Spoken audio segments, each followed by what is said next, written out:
اسی لیے انہوں نے سمجھایا تھا، بہت پہلے بھی سمجھایا تھا کہ گڈ گورننس کی طرف جائیں، لوگوں کو ریلیف دیں. یہ کام جو ہے، یہ بات کہیں سیاسی سکور اس وقت نہ کریں، پاکستان اس کا متحمل نہیں ہو سکتا. بات ان کی بالکل ٹھیک تھی، مگر اس وقت کوئی ان کی بات ماننے کو تیار نہیں تھا، اسی لیے وہ خاموش ہو کے بیٹھ گئے. اب جب یہ پچھلے ہفتے 10 دن سے ایک کمپین چل رہی تھی اور ہر ایک کو یہی خدشہ آ گیا تھا، میڈیا میں بھی اور باقی سارے ایوانوں میں، حکومتی ایوانوں میں بھی، کہ اب پی ٹی آئی تو بین ہو جائے گی. اب پی ٹی آئی نے آج کے پارلیمنٹ کے مشترکہ اجلاس سے جو بائیکاٹ کا اعلان کیا تھا، وہ بھی شاید اسی تناظر میں کیا تھا کہ انہیں پتہ تھا کہ جی یہ کوئی اس طرح کی حرکت کریں گے، اس سے پہلے ہی ہم جو ہے حکومت پہ بھی دباؤ ڈال دیں. مگر ان کے دباؤ ڈالنے سے پہلے ہی آصف علی زرداری صاحب نے اور ایم کیو ایم نے اور اے این پی نے، ان لوگوں نے مثبت طور پر اور بہت اچھا ایک فیصلہ کیا اور مسلم لیگ نون کی لیڈرشپ کو بتا دیا کہ ہم اس کام میں آپ کا ساتھ نہیں دے سکتے. اب مسلم لیگ نون اور مولانا فضل الرحمان جے یو آئی فے، ان کی یہ دلی خواہش ہے، مریم نواز کی اور مولانا فضل الرحمان صاحب کی، کہ عمران خان کو جیل ہوئے فوری طور پر اور پی ٹی آئی کی جو ہے سرگرمیاں وہ بین کر دی جائیں، ان کے اکاؤنٹ فریز کر دیے جائیں، الیکشن کمیشن سے اس پارٹی کو جو ہے کالعدم قرار دے کر بالکل ان کا صفایا کر دیا جائے ملک سے. یہ اچھا رویہ نہیں ہے. اس سے بدامنی اور انتشار اور ملک کے اندر افراتفری یہ مزید بڑھنی تھی، اور یہ حکومت جو ہے اس کے اندر اتنی ول نہیں ہے کہ یہ کسی چیز کو کنٹرول کر سکیں. ایک عام لوگوں کو آٹے کا تھیلا تو آپ دے نہیں سکتے براہ راست، اور جس طرح ذلت اور رسوائی کے ساتھ آپ انہیں وہ دے رہے ہیں، تو لوگوں کے ایشوز تو آپ ایڈریس کر نہیں سکتے. پچھلے 10 مہینوں میں اس حکومت نے جس بری طرح مہنگائی کی ہے، کوئی ایک ایشو لوگوں کا آپ حل نہیں کر سکے. اور مزے کی بات، حکومتی وزراء آگے جو شہباز شریف صاحب نے پاکستان کی تاریخ کی سب سے بڑی کابینہ بنائی ہوئی ہے، اس میں سے مسلم لیگ نون کے اکثر جو وزراء ہیں وہ یہ کہتے ہیں کہ جی عوام پہ تو ہم کوئی بوجھ نہیں ڈال رہے، ہم تو بجٹ اور یہ جو ساری چیزیں اس طرح کر رہے ہیں کہ امیر لوگوں پہ بوجھ پڑے گا. بھئی عقل کے اندھوں سے کوئی پوچھے کہ ڈیزل اور پیٹرول کی جب قیمت آپ بڑھاتے ہیں اور بجلی کی جب قیمت بڑھاتے ہیں تو اس کا آفٹر شاکس جو ہے وہ کس نے برداشت کرنا ہے؟ وہ عوام نے برداشت کرنا ہے نا. تو براہ راست تو آپ عوام کو لے آئے نا اس نرخے میں، اور اس کے باوجود آپ بڑی ڈٹائی کے ساتھ کہہ رہے ہیں کہ جی ہم تو عوام کو کوئی بوجھ نہیں ڈال رہے، ہم تو سب امیروں کے لیے مہنگائی کر رہے ہیں. تو یہ ٹرک جو ہے، ٹرانسپورٹ سسٹم جو ہے، یہ کیا امیروں کے لیے ہے؟ جو سامان کی ترسیل ہوتی ہے یہ امیروں کے لیے ہے؟ پوری عوام کے لیے ہے نا. میڈیسنز جو ہے یہ کیا صرف امیروں کے لیے ہیں؟ بجلی اتنی مہنگی کر دی آپ نے ایگریکلچر کی بھی اور انڈسٹری کی بھی، تو یہ کیا صرف امیروں کے لیے ہے؟ امیروں نے یا صنعت کاروں نے جب اتنی مہنگی بجلی آپ نے کر دی ہے تو وہ انہوں نے کہاں سے پوری کرنی ہے؟ اپنی جو پروڈکشن کاسٹ ہے وہ کہاں سے کریں گے؟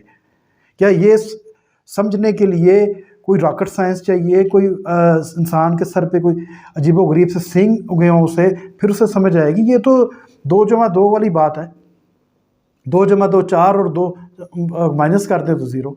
تو اس میں بھی کوئی ایسی بات نہیں ہے کہ آپ ان لوگوں کو آپ میٹھی گولی دے رہے ہیں اور لوگ میٹھی گولی لینے کو تیار نہیں ہے. لہٰذا آصف علی زرداری کا، اے این پی کا اور ایم کیو ایم کا اب اس جمہوریت پر اور اس پارلیمنٹ پر ایک بہت بڑا احسان ہے، یہ مان لینا چاہیے. کم از کم مسلم لیگ نون کی لیڈرشپ کو یہ چاہیے کم از کم اپنے رویے میں، اگر ہم عمران خان کی تنقید کرتے ہیں تو آپ کی بھی تنقید، آپ کو اپنے رویے میں مثبت تبدیلی لے کے آنی چاہیے. ریاستیں اور ادارے اور ملک اس طرح نہیں چلا کرتے. اگر عمران خان ایک سٹیپ ڈاؤن کرنے کو تیار ہو گیا ہے تو پھر حکومت کو چاہیے کہ بڑے دل کا مظاہرہ کرے اور اسے ایکسیپٹ کرے. ہاں، اگر اس کے باوجود معاملات خوش سلوکی سے حل نہیں ہو رہے تو پھر تو ظاہر ہے جو معاملات آگے جانے ہیں، سڑکوں پہ اگر حل کرنے ہیں تو پھر ٹھیک ہے، سڑکوں پہ کر لیں، ماردڑ کر لیں، ٹھیک ہے نا. یہ تو پرانی بات ہے، یہ کوئی نیا کام تو نہیں ہونا. عوام بھی اس کے لیے تیار ہے، پھر سارے تیار ہو جائیں اس کے لیے. کوئی اچھا شگون دیکھنے کو نہیں مل رہا آنے والے دنوں میں. اسی لیے میں نے اپنے پہلے چند ایک ولاگز میں اس وقت کسی کے پاس یہ خبر نہیں تھی اور کوئی مان بھی نہیں رہا تھا، میں نے کہا تھا کہ میاں نواز شریف پاکستان واپس نہیں آ رہے. میاں نواز شریف کا دیکھیں پولیٹیکل کیریئر بہت بڑا ہے، 3 دفعہ پرائم منسٹر رہے ہیں، 2 دفعہ وزیر اعلیٰ رہے ہیں، اپوزیشن لیڈر رہے ہیں، 10 سال پولیٹیکل ایگزائل انہوں نے گزارا ہے. بہت بڑا ان کا پولیٹیکل کیریئر ہے. تو انہیں اندازہ ہو چکا ہوا تھا کہ ان کا بھائی شہباز شریف صاحب بحیثیت وزیر اعظم اقتدار سنبھالنے کے بعد جو انہوں نے گل کھلائے ہیں اور جس بری طرح بیڈ گورننس کا ایک ریکارڈ قائم کیا ہے، اب میاں نواز شریف اس حالات میں اگر پاکستان آتے ہیں تو ان کی پوری سیاست جو ہے نا وہ دفن ہو جائے گی. اور وہ خود بھی اگر میاں نواز شریف انہیں بیل آؤٹ عدالتیں کر دیتی ہیں تو وہ خود بھی کھڑے ہوتے ہیں تو شاید وہ خود بھی الیکشن جیتنے کی پوزیشن میں نہیں ہوں گے. اس چیز کا انہیں اندازہ ہے، اسی لیے انہوں نے اپنی پتن واپسی کا فیصلہ مؤخر کر دیا ہوا ہے. مسلم لیگ نون کے لوگ جتنا مرضی یہ وزراء کہتے رہیں کہ جی میاں نواز شریف واپس آ رہے ہیں، میاں نواز شریف ان حالات میں پاکستان واپس نہیں آ رہے اور نہیں آئیں گے. جتنا مرضی آپ لوگوں کو آپ گولی دیتے ہیں کہ جی آ رہے ہیں، میاں نواز شریف پاکستان نہیں آ رہے. شہباز شریف صاحب نے اتنی بیڈ گورننس کی ہے جس کی مثال نہیں ملتی. ہم ماضی کے حکمرانوں کو تو چھوڑ دیں، ابھی تک دیکھیں مہنگائی کا جو گراف ہے، رمضان آنے والا ہے، کوئی چیز حکومت کے کنٹرول میں نہیں ہے، کوئی ایک ادارہ آپ کے کنٹرول میں نہیں آ رہا.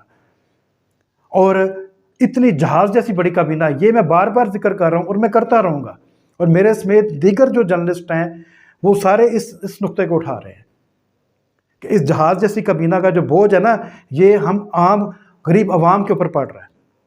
اس کے خون پسینے کی کمائی جو ہم ٹیکسوں کی مد میں دیتے ہیں اس حکومت کو، وہ اس میں جا رہا ہے. اور ان کے وزیر ان کے گردنوں میں، نون کے وزروں کی گردنوں میں سریے آ گئے ہیں. تکبر اتنا زیادہ ہے کہ وہ کسی کی بات کا جواب دینے کو تیار نہیں ہے.